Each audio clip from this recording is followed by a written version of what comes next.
Okay, so now based on what we did in the previous video, we do need to basically, there is a couple of terms that we can learn from this exercise or experiment, or whatever you want to call it. So before I talk about these terms, I will talk a little bit about the exercise that we did, basically exercise number 5 that we did, and then we will go and explore those basically concepts. So first of all, example number 5 was basically, the question was show that basically the relation R,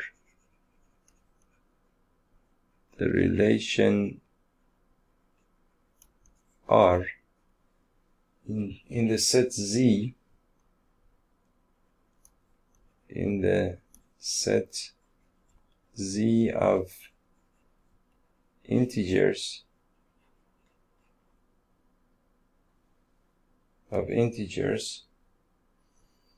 given by R is equal to basically all the ordered pairs A comma B, such that 2 divides A minus B, is an equivalence relation.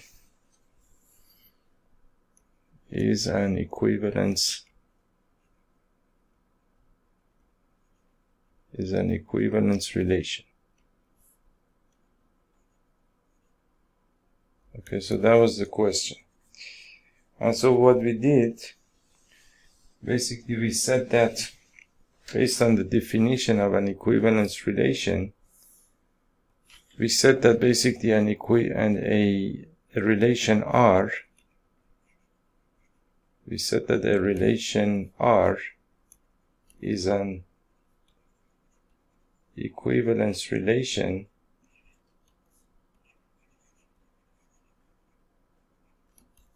if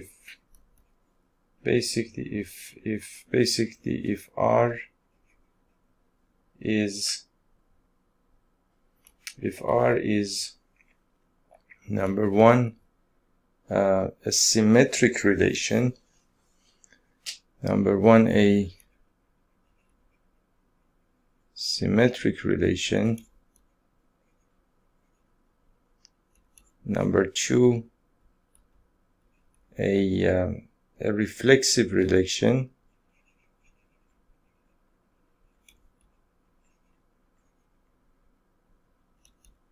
and number three, a transitive relation.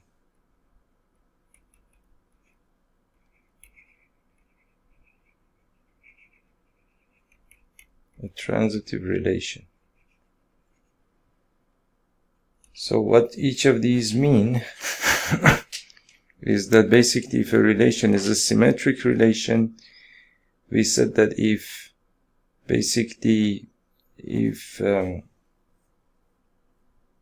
A comma B, we said that if A comma B, the ordered pair A comma B belongs to R, then basically the ordered pair B comma A also belongs to R for all A and B belonging to A, for example, some set A. And also the condition for a reflexive relation is that for all A belonging to the set A, the ordered pair A comma A belongs to R, right? And then we said that also basically for the transitive relation, we said that, for example, if A1 B1, for example, we said that if basically A1 B1 belongs to R, and for example B1 and B2 also belongs to belongs to R, then we can say that then if R is a transitive relation, then A1 B2 A1 comma B2 also belongs to R, right? And then we showed that basically that was actually the case, which means that basically R was a transitive relation, was an equivalence relation in was an equivalence relation in the set Z, and we showed each of these points, each of these parts, meaning that we showed that R was a symmetric relation, we showed that R was a reflexive relation, we showed that R was a transitive relation, and then based on that we concluded that R was an equivalence relation. So now we did all of this, and one thing that needs to be noted here is that, of course, I did do all of this by myself, not in the video, not in the previous video, but basically, and I did say something in the previous video which was not actually right. So I said something about the concept of combination, about the concept of combination, which was actually not correct. I said that if you have, for example, 5 objects, and if you want to basically, from among these 5 objects, you want to select 2 objects at a time, meaning that if you call this object 1, object 2, object 3, object 4, and object 5, then of course, if you want to select 2 objects, out of 5 objects, if you want to know in how many ways you can do that, you can use the concept of combination, meaning that, for example, you could say that you will take, for example, object 1 and object 2, or you could take object 1 and object 3. You could take, for example, object 1 and object 4, and so on and so forth. Then there are so many ways of doing that. Now, in order to know how many ways there are to select basically 2 objects from among 5 objects, you can calculate 5 combination 2, which is equal to, by definition of combination, that is 5 factorial over 5 minus 2 factorial times 2 factorial, which is equal to 5 factorial over 3 factorial times 2 factorial, which is the same thing as, for example, 3 factorial times 4 times 5 over 3 factorial times and 2 factorial is 2, and then cancel these out, you will get a 10, meaning that there are 10 ways of doing that. And of course, in these 10 ways that basically the concept of combination is giving me, of course, it's in none of those ways do we have, for example, the option that, for example, we take O1 with O1. That's actually not any of those basically ways of selecting. Selecting means that you select distinct objects, meaning that O1 with O2, O1 with O3, O1 with O4, or O3 with O4, or O3 with O5, and so on and so forth. You cannot take the same objects together. That would not be basically done by the concept of combination. Or if you want to, or suppose that, for example, out of for example 5 people, you want to you need to select a committee of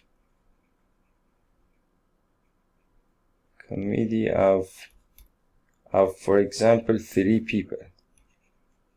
So of course you cannot, meaning that if you have, for example, person 1, you have person 2, you have person 3, you have person 4, and you have person 5.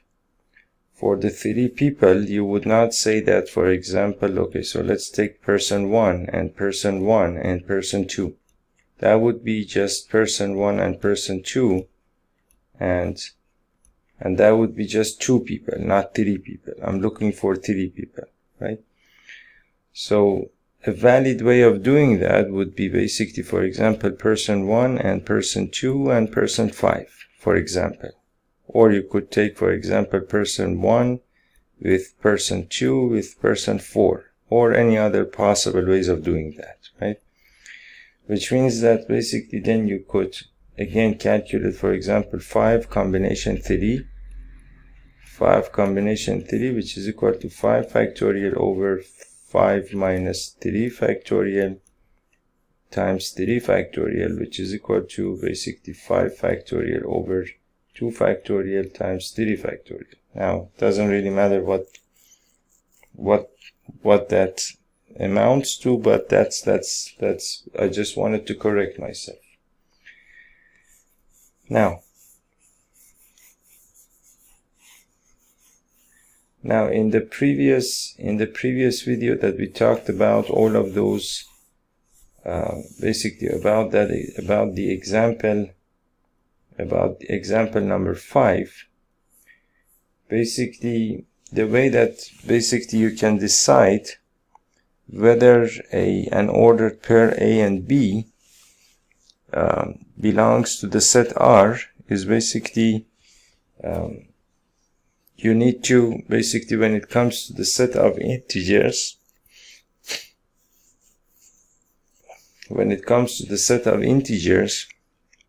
then you have basically, you have positive integers. You basically have positive integers, and you have negative integers,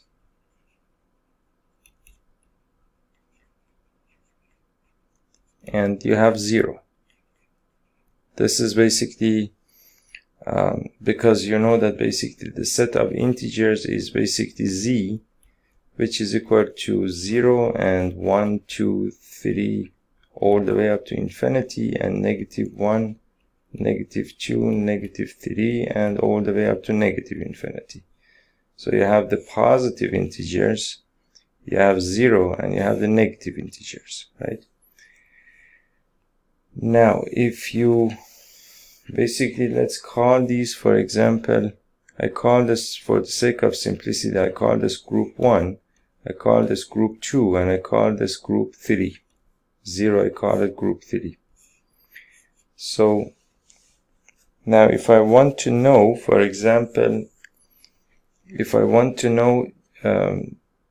for example, under the relation R here, if I want to know under the relation R, for example, positive integers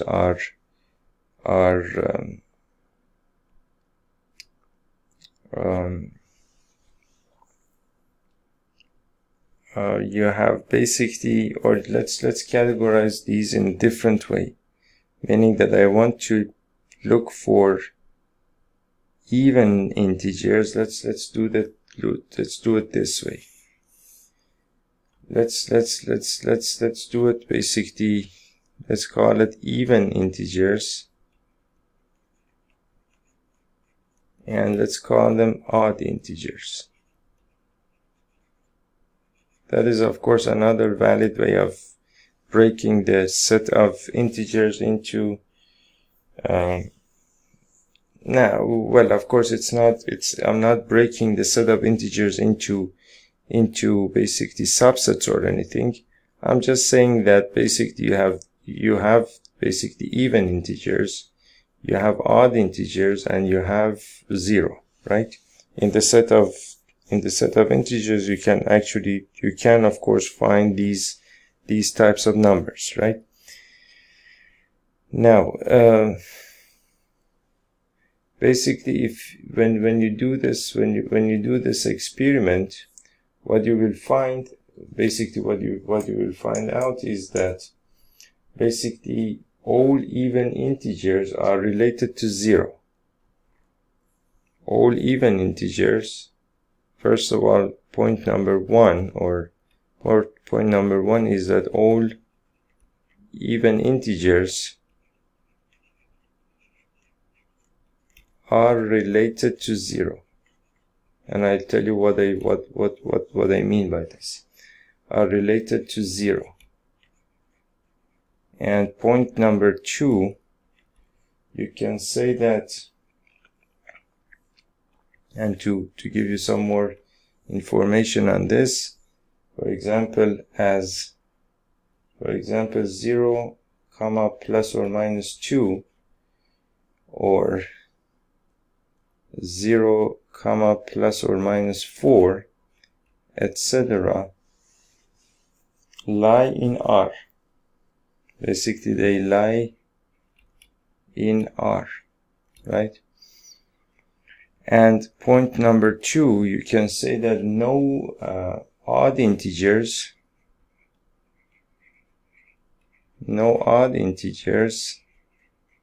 is related to 0. Is related to 0. For example, 0, plus or minus 1, or 0, plus or minus 3, and so on and so forth, do not lie in R. Do not lie in R. Okay, so that's one thing.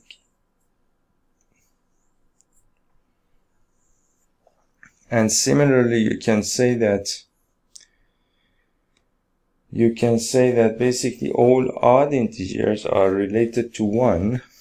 Point number 3, you can say that all odd integers are related to 1. Are related to 1. And of course, you need to be patient here, and using basically this example, we are going to understand a very, very important concept in mathematics. So all odd integers are related to 1, and no even integer is related to 1. Number 4, no even integer is related to 1.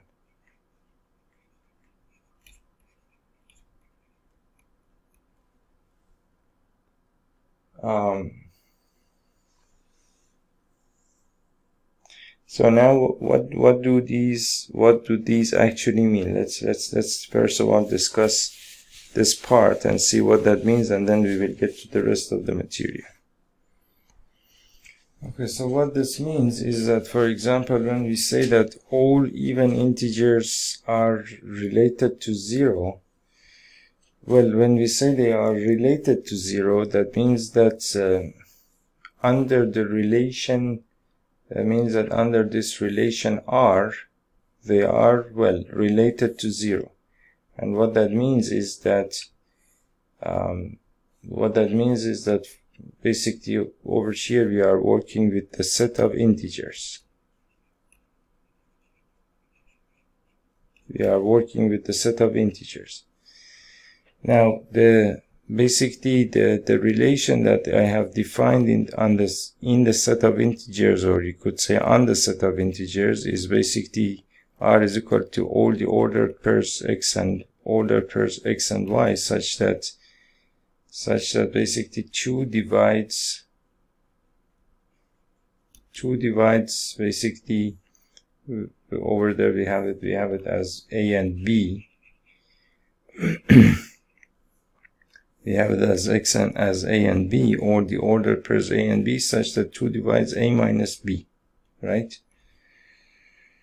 So that means that if we have two numbers from the set of integers, two numbers a and b from the set of integers, that in such a way that a minus b is divisible by 2, then basically that ordered pair belongs to R. That's the meaning of this. That's the meaning of this whole story.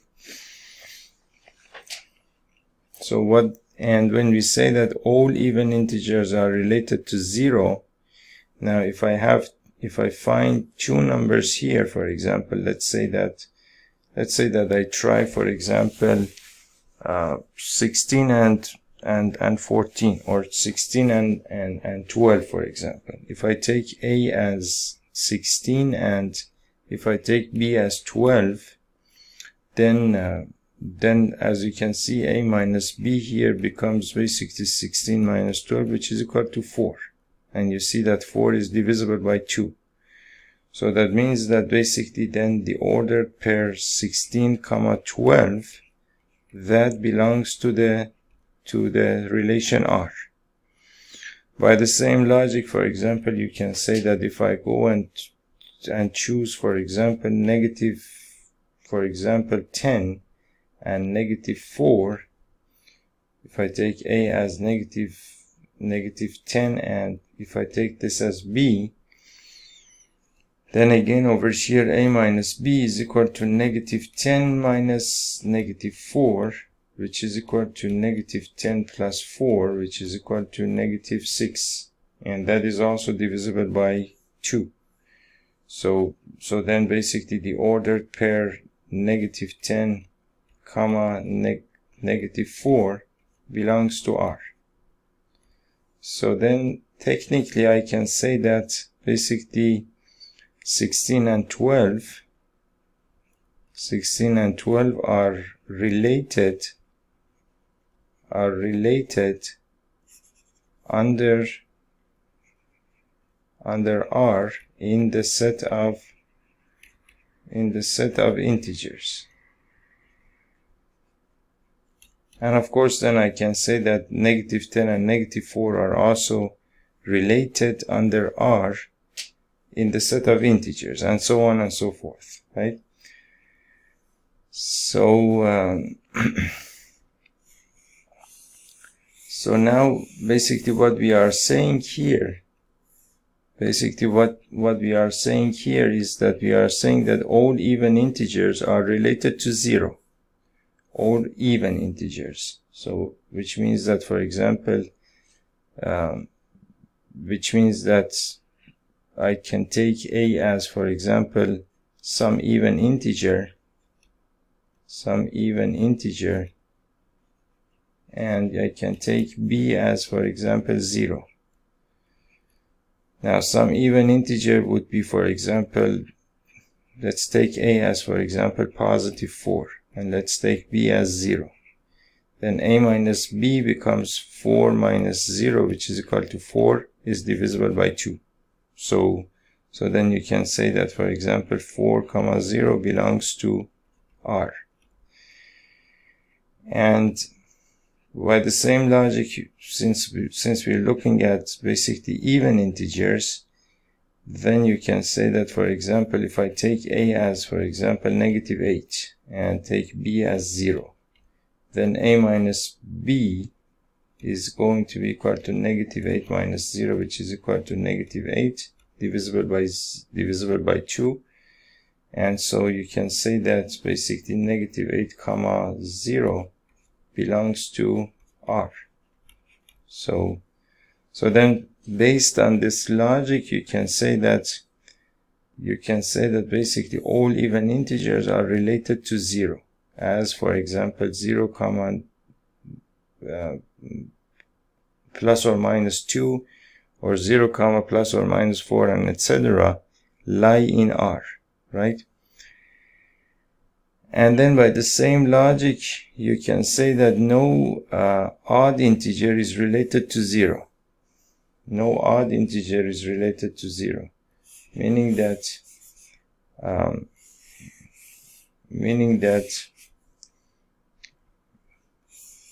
of course I didn't want to erase that thing. So I have basically a minus b over here. So let's try some odd integer.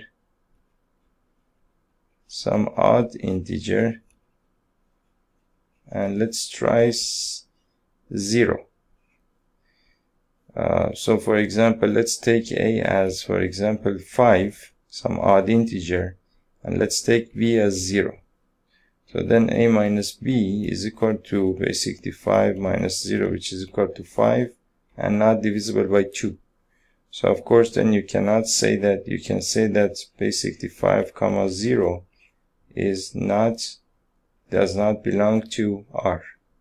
So you can, and based on that you can say that no odd integer is related to 0, and you can try any other number that if you need to. For example, we can try a is equal to -7 and b is equal to 0.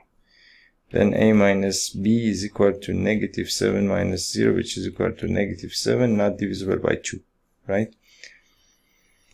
So no odd integer is related to 0. And then as basically as for example 0 plus or minus -1, 0 comma plus or minus 3, and so on and so forth, do not lie in R. And moreover, what you will observe if you work with basically with those integers is that all odd integers are related to 1. All odd integers are related to 1, which means that for example, if you're looking at, let's take the example of some odd integer, and let's take the example of 1. For example, I take a as, for example, 5 and take b as 1. Then a minus b is equal to 5 minus 1, which is equal to 4 divisible by 2. So then you can say that 5 comma 1 belongs to R. Okay? 5 comma 1 belongs to R. And by the same logic, you can say that, for example, if I take a as, for example, -3 and b as, for example, 1, then a minus b is equal to -3 minus 1, which is equal to -4 divisible by 2. So then you can say that -3 comma 1 also belongs to R. So all odd integers are related to 1, and no even integer is related to 1, meaning that basically, for example, let's take the example of some even integer. Some even integer and the number 1. So for example, let's take 8, and let's take a as 8, and let's take b as 1, for example. Then a minus b is equal to 8 minus 1, which is equal to 7, not divisible by 2. Then 8 comma 1 does not belong to R. It does not belong to R, right?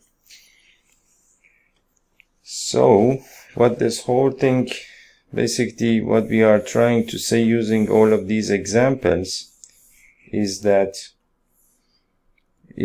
basically you can say that therefore the set E of all even integers can say that therefore the set E of all even integers and the set O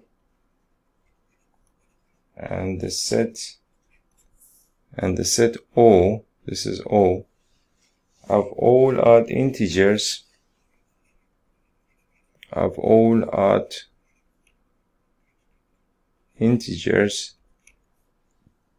subsets of Z,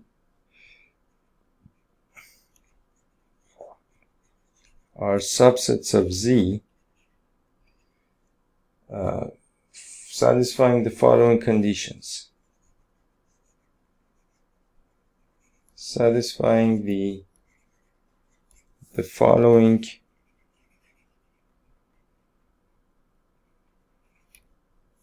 conditions. Okay, and the conditions that they are satisfying is that number one, all elements of E are related to each other and all elements of O are related to each other. Meaning that over here we said that, of course we did not show this here using examples, but if you do that you will actually come to the same conclusion, because I actually did the whole thing while I was doing the previous video. So you can say that all elements of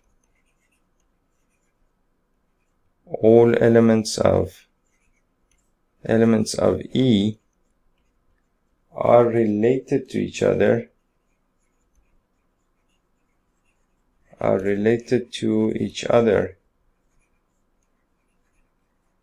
and all elements of O are related to each other.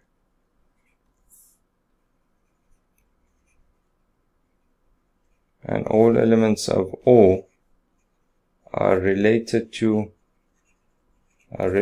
each other.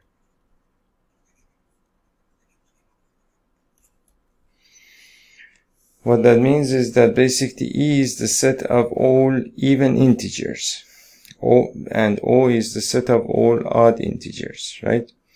Now, for example, when we say that all elements of E are related to each other, that means that, for example, if you pick any two even integers, for example, pick, for example, -8 and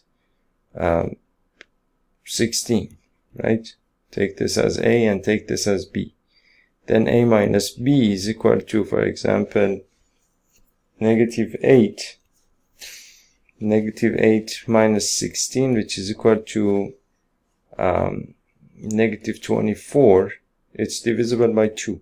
So then you can say that -8, 16 belongs to R. So then you can say that, which means that -8 and 16, which are two basically even integers,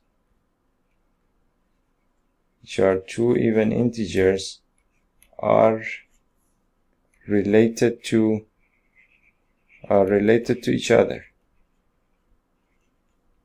each other under R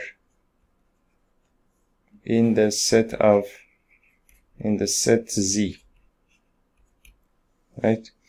And any two even integers that you pick, you will come to the same conclusion. And the same applies to all elements of O. They are all related to each other. Okay?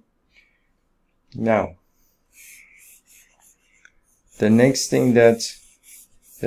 basically condition that they satisfy is number two. Basically, no element of E is related to any element of O and vice versa. No element of E is related to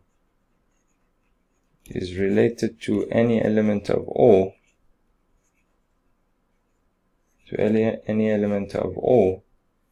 and vice versa, meaning that no element of O is also related to any element of E either. Which means that, for example, let's take, for example,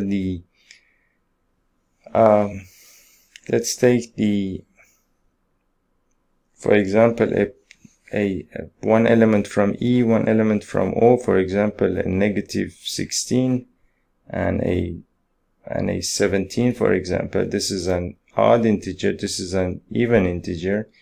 Take this as A, take this as B.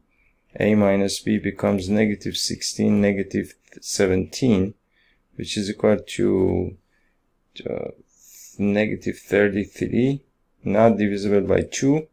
And that means that basically negative 16 and 17 does not belong to R, which means that negative 16 and 17 are not related under R. Are not related under R. Now, what this means simply is that basically if you add any, or if you add, or basically adding or subtracting is basically the same story, meaning that if you add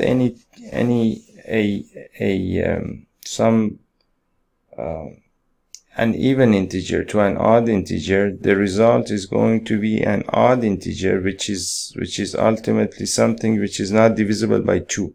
Meaning that, for example, suppose that I add, for example, 3 and 6. 3 is an odd number, 6 is an even number, right? If I add them together, 3 plus 6 is equal to 9 is an odd number, which is not divisible by 2, right? If I subtract them in any way, for example, 6 minus 3 is going to give me 3. Again, an odd number, which is not divisible by 2. If I subtract them the other way around, meaning that 3 minus 6 is going to give me minus 3 or negative 3. Negative 3 again is not divisible by 2. So this is basically what this means. But then basically this whole story is going to have a lot of applications in number theory and all the other, and therefore in other basically areas of mathematics. So then basically what we are saying is that no element of E is related to any element of O, and vice versa, right? And also basically condition number 3 is that E and O are disjoint. E and O are disjoint, and Z is equal to the union of E and O. So the union of E and O is equal to Z, which is basically the set of, this is the set of integers, this is the set of even integers, this is the set of odd integers, right? And these are disjoint sets, meaning that E intersection with O is equal to the null set. They have nothing in common. Now, so hopefully you have understood all the way up to here. Now, basically having understood all of that, the subset E, for example, the subset E is called the equivalence class containing 0. Is called the equivalence class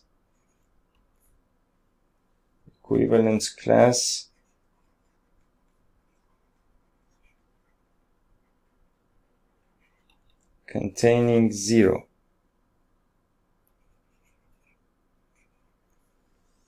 And is denoted by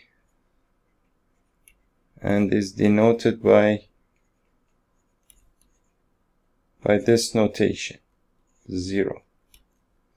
So why is it called the equivalence class containing 0? So we said that basically E over here, we said that E was basically all even integers are related to 0. All even integers are related to 0. So for the same reason, we are calling the subset E, basically we are calling it the equivalence class, containing 0, and the set is basically is denoted by this notation, right? And similarly,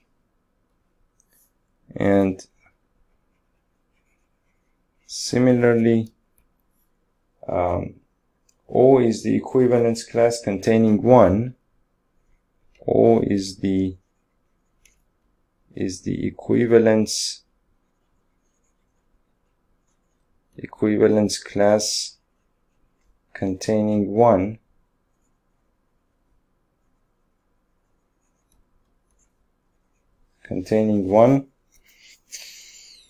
So that is the equivalence class containing 1, and is denoted by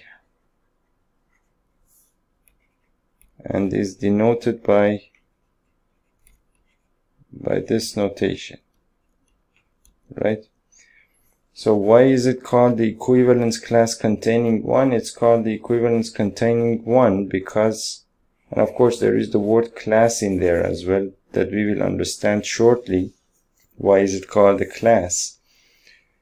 But why is it the equivalence class containing 1? That is basically because here we said that all odd integers are related to 1 and no even integers are related to 1. So since all odd integers are related to 1, and these are basically all the odd integers, so then we call that the equivalence class containing 1, and it's denoted by this notation. And of course there are some notes here that there are some things that we can note here, and that is basically, first of all, the equivalence class containing 0 is not equivalent to the equivalence class containing 1. They are different sets, right? They are completely different sets, and in fact they are basically disjoint sets, and basically the equivalence class containing 0 is the same thing as basically is equal to some class which is denoted by 2R. Now this R, basically this R denotes some integer basically, and you can, by the same logic, you can say that the equivalence class containing 1, you can write it as basically this class denoted by 2R plus 1 for an odd number, and this is for an even number, and this is for R basically belonging to the set of integers. And this has something to do with the fact that when you have basically with the fact that you can express an even number as, you can express any even number as 2n for n belonging to the set of integers, and any odd number you can express it as 2n plus 1 for some integer n, right? And so that is basically that.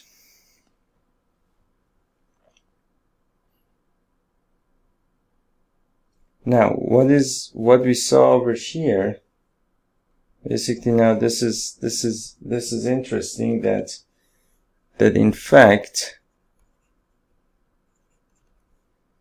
what we have seen above is true for any arbitrary equivalence relation.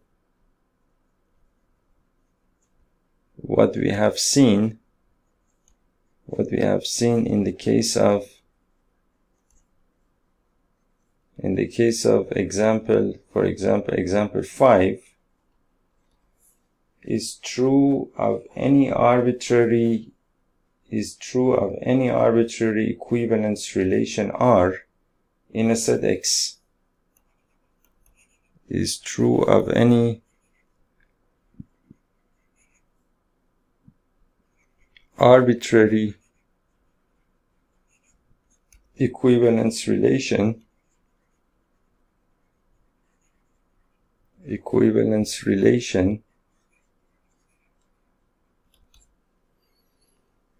R in a set X, right?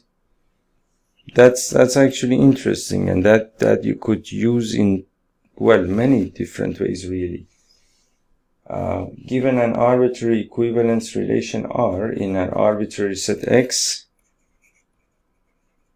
given an arbitrary equivalence relation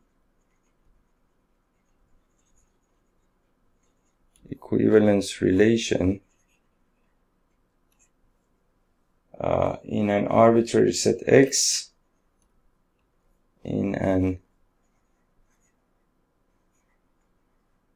arbitrary set X, R divides X into mutually disjoint subsets. R divides, as we saw basically in the case of the same example number 5, R divides basically X into mutually disjoint subsets,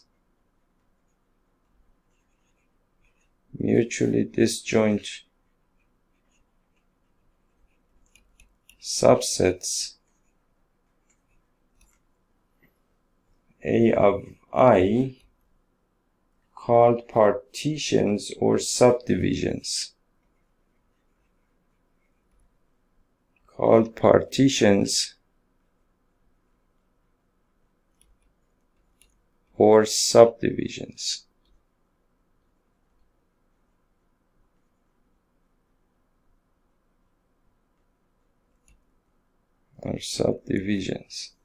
So they are called basically partitions or subdivisions.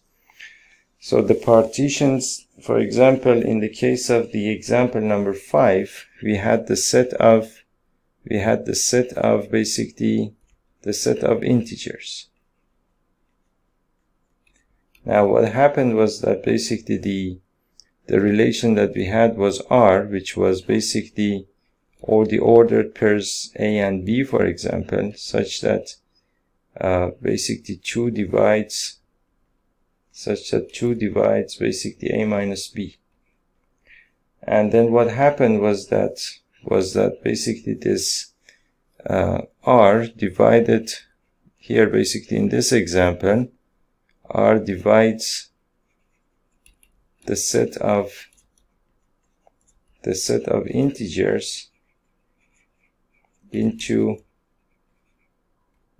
2 partitions, or subdivisions,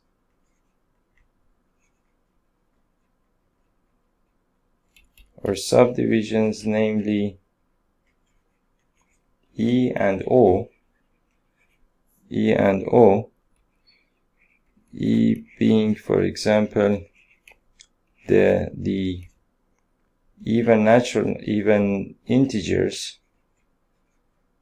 and O being basically odd integers, right? Okay, so that is basically, for example, what happened here.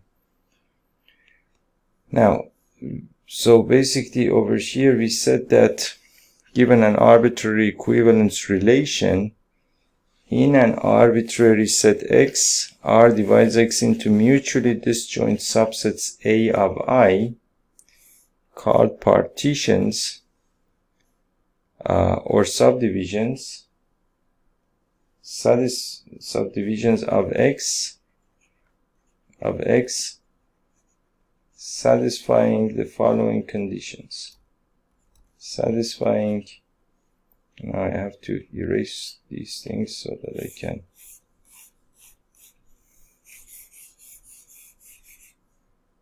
okay. So satisfying these conditions. So condition number one. Okay, so condition number one. So here we said that given an arbitrary equivalence relation and in an arbitrary set X, R divides X into mutually disjoint subsets A of I called partitions or subdivisions of X, satisfying number one,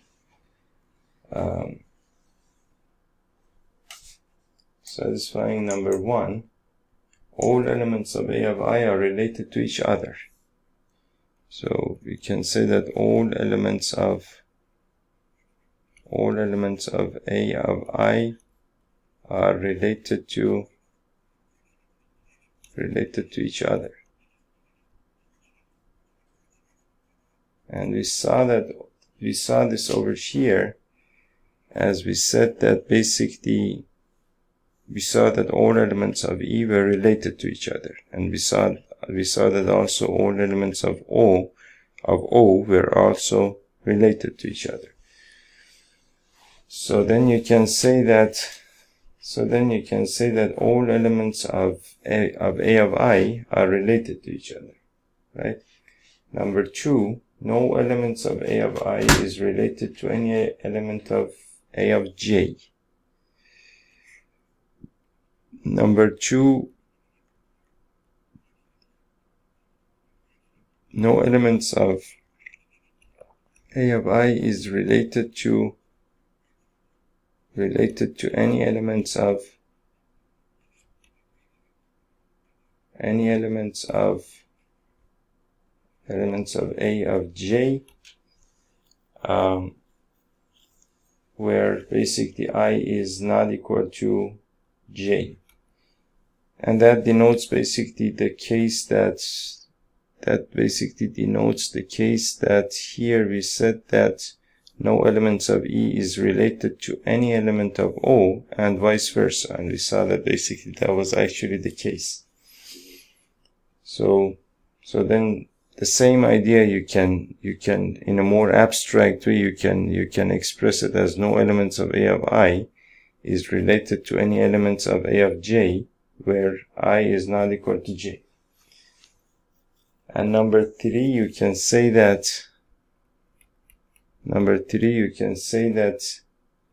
the union of A of J is equal to X, and A of I intersection with A of J is equal to the null set, and basically I not equal to J, of course, right?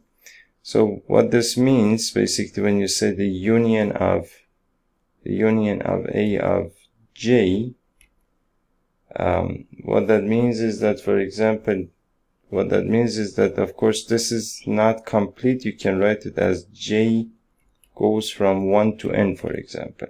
And what that means is that, for example,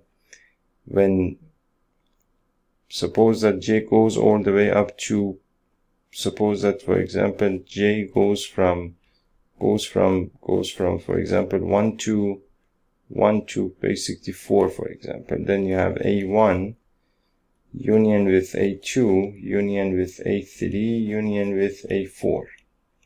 So then the same idea, you can write it as union A of J. You can give it some index, or you can write it as, for example, union of A of I as I goes from, for example, 1 to 4. Or you can write it as, again, any index would work, of course. You could write it as union of A of J as J goes from 1 to 4, for example.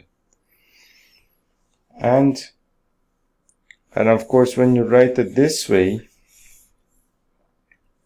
And when you write it this way, what that means is that when you write it as union A of j, it's understood that basically union of A of j is the same thing as union of A of j when j goes from 1 to n, right? So what that means is that, for example, now in this case, for example, all of these subsets or all of these basically partitions that we got, they were denoted by A of I, for example. So A of, you could say A1, for example, was, for example, the set E, and A2, you can say that that's equal to O.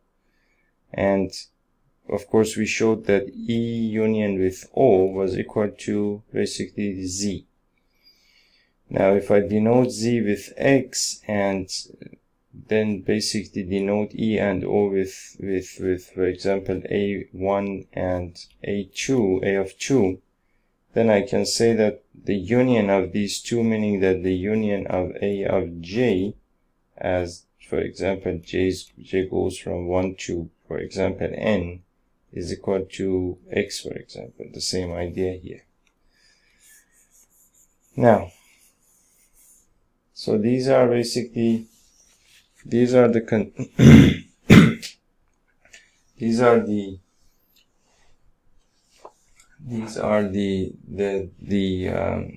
conditions that they satisfy, and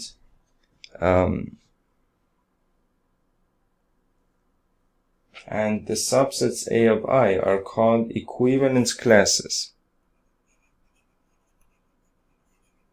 The subsets A of I are called equivalence classes. Equivalence classes, right? The interesting part of this situation is that the interesting part of this situation is that we can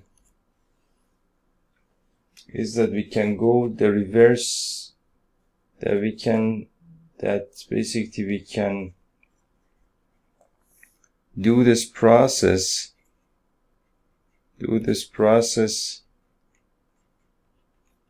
in the reverse order as well.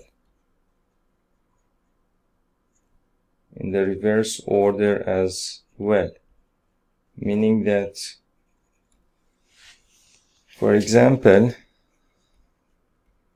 let me write the rest of this. Let me write the rest of this up there, because I'm going to need some space. And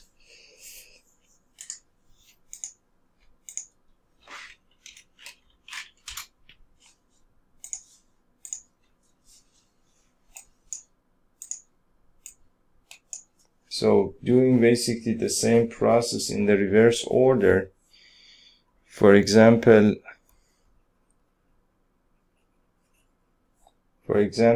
consider a subdivision of the set Z. Consider a subdivision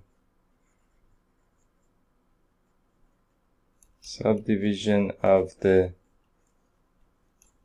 set Z given by three mutually disjoint subsets,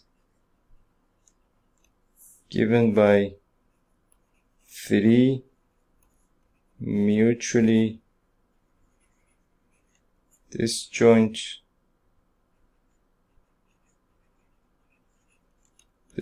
subsets,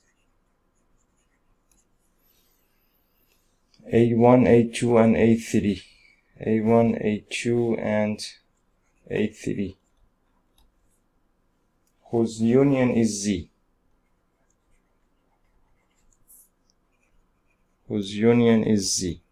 Okay, and with, for example, let's say A1 is equal to this set where x belongs to the set of integers such that x is a multiple of 3. Is a multiple of 3. So if x is a multiple of 3, then this set would be the same thing as basically 0, 3, 6, and so on and so forth. And 3 times -1 is equal to -3, 3 times -2 is equal to -6, and so on and so forth. And that would be this set, right? Now A2 is equal to basically this set x belonging to the set of integers such that x minus 1 is a multiple of 3. Such that x minus 1 is a multiple of 3, in which case you would get, so when when x minus 1 is a multiple of 3, you see that basically if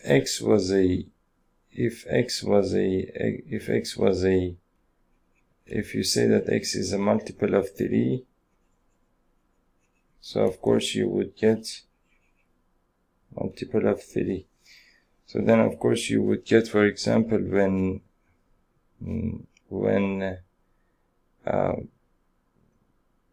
you have 3 times 1, for example, 3 times 1 is equal to 3. 3 times 2 is equal to 3 times 2 is equal to or let me write it this way. So let's say that we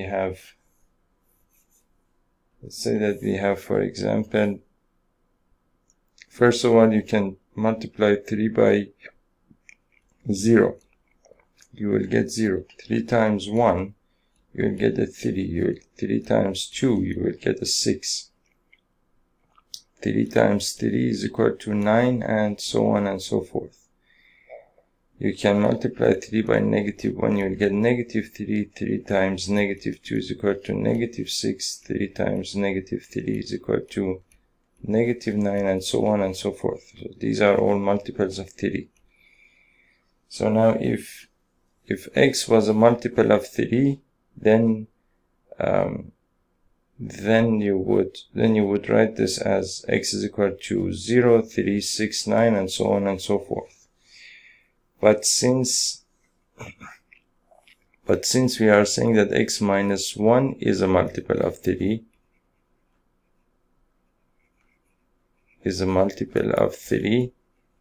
then what that means is that this is now equal to, each of these is equal to x minus 1 and not x. So then that means that here basically if x minus 1 is equal to 9, then x is equal to 10. Over here x is equal to 7. Over here x is equal to, for example, 4, if I'm not mistaken. X is equal to 4, for example. Here x is equal to 1, because each of these 1 is added to each of these numbers. X is equal to -2. X is equal to -2. Here x is equal to -5, and so on and so forth. So that means that you have basically all of these numbers as basically 1. In the positive direction you get 4 and 7, and so on and so forth. In the negative direction you get -2 and -5, right, and so on and so forth. And so what that means is that basically if x minus 1 is a multiple of 3, then, and x belongs to the set of integers, then this is the set that you will get. Now, by the same logic, you can say that basically now suppose that we have another set here, which is A3, and that is basically x belongs to the set of integers such that x, for example, minus 2 is equal to is is a multiple of 3. Is a multiple of 3. In which case you would get all of those numbers and you have to add 2 to them, meaning that, for example, 0 plus 2 is equal to 2. So you would get basically all of these numbers. 0 plus 2 is equal to 2, going in the positive direction 5, for example, 6 plus 2 is equal to 8, and so on and so forth. And in the negative direction, negative 1, and negative 6 plus 2 is equal to negative 4, and so on and so forth. And as you can see, all of these numbers, if you add the members of all of these 3 sets, if you put them together, you will get the set of the whole set of integers, meaning that you get 0, 1, 2, 3, for example, 4, and you have 5 here, 6, and 7, 8, 9, and so on and so forth. In the negative direction, again, you get negative 1, negative 2, negative 3, negative 4, negative 5, negative 6, and so on and so forth. So now these are 3 subsets of, basically 3 subsets of the set of integers, and basically you can say that A1 is a subset of the set of integers, and also A2 is a subset of the set of integers, and also A3 is a subset of the set of integers, and basically A1 union with A2 union with A3 is equal to the set Z. And the same idea, you can write it as union of A of J, for example, as J goes from 1 to 3 is equal to Z. That you can write as well. Now in this situation that we have here, now what's important here is that basically we wanted to do the same process the other way around, meaning that now we started from the sets, and then we want to basically end up with all of those classes and subdivisions and everything that we talked about before. So now define a relation R in Z. Now you can say that define a relation R in Z given by, for example,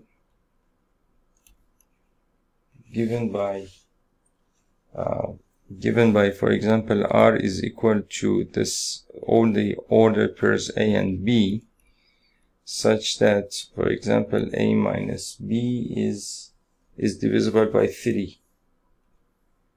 Right? So it's, or you can say that 3 divides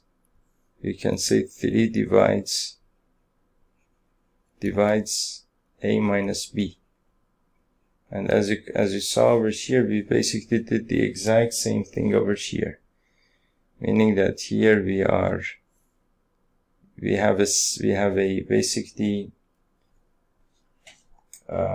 have a equivalence class containing 0. Here we have an equivalence class containing 1, and also here we have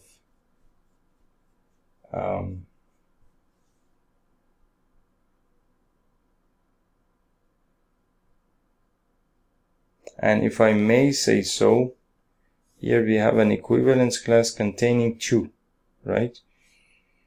And here I'm saying that x minus 0, x minus 1, x minus 2, right?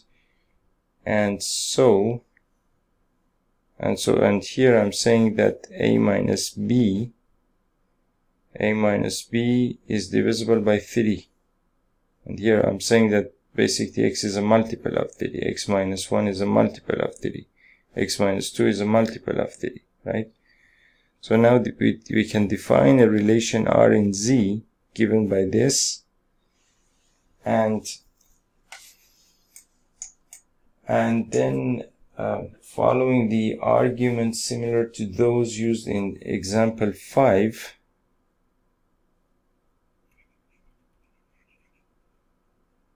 following the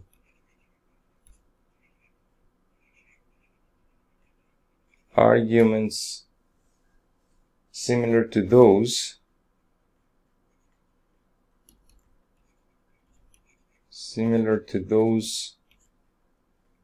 used in example number 5,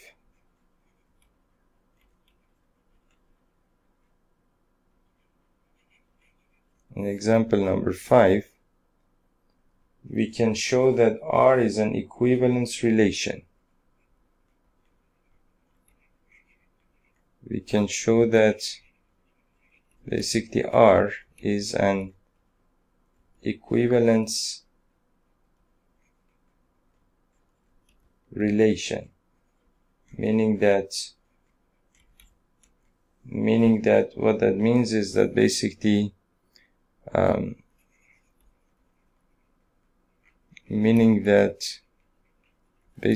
R is symmetric.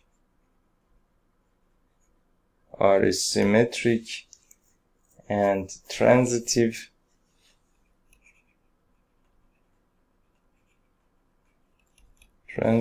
and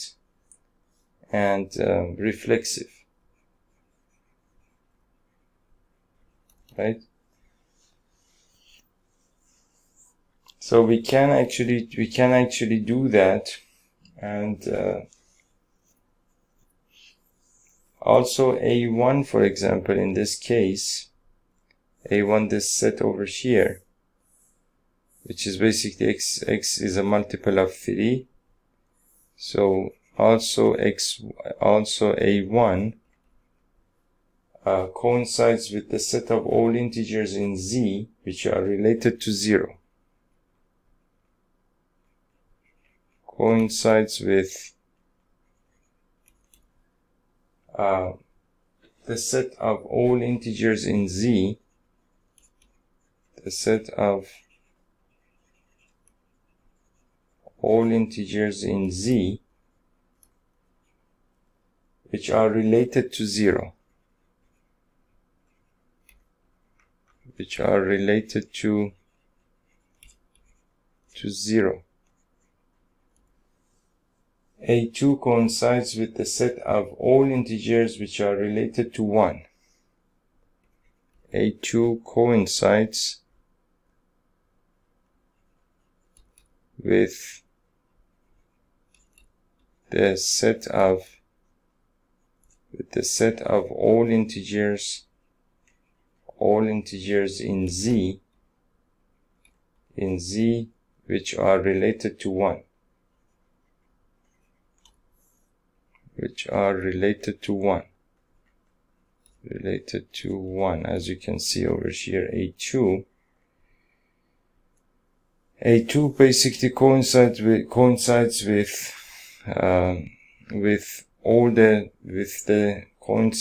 the set of all integers in Z which are related to 1. Okay, and also you can say that, and A3 coincides with the set of all integers in Z which are related to 2. Which are related to 2. Thus you can say that A1 is equal to basically an equivalence class containing 0. Thus basically A is basically, you can use this notation, which means that